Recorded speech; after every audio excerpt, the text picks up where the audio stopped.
Question 6. Work out 2 1/3 plus 3 5/6. Give your answer as a mixed number, and you must show every step of your method. Well, I'm going to show you guys two methods. I'm not saying there aren't even more methods than that, but I'm going to show you two different methods here which you could use. The first is if I convert this all to improper fractions first. So let's do that. How many thirds in 2 wholes and 1/3? Well, 2 wholes is 6/3, and I've got one more, so that's 7/3. And if I add, right, how many sixths are in 3 wholes? Well, there's 18 sixths in 3 wholes, and I've got another 5 sixths, so that's 23 sixths. Now, I can't just add those. I need to make denominators the same. So my next step here is to just make the denominators the same. So I've written there, make denominators the same, or make denom same. So 7/3, how many sixths is that? That's the same as 14 sixths, using equivalent fractions. If I'm going to double that, I have to double the denominator, I have to double my numerator to keep it in balance. So 14 sixths plus 23 sixths equals 37 sixths. And then that is the same as, how many sixths go into 37? How many sixes go into 37?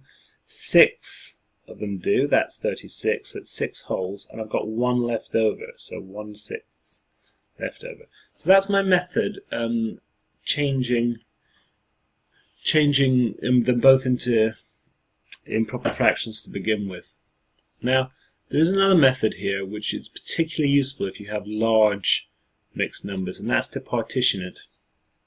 So what I can say is that 2 1/3 plus 3 5/6 is the same as 2 plus 3 plus 1/3 plus 5/6. Okay.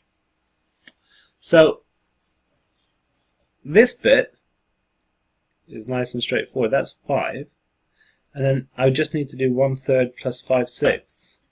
So 1/3 plus 5/6. Well, I'm going to now do the same stage I did here, making my denominators the same. So I've got 2/3 plus, 2/6. I'm going to make my denominators the same, plus 5/6, which is 7/6. Now 7/6 is the same as 1 whole and 1/6. So what I've got is I've got 5 plus 1 1/6, which is 6 1/6.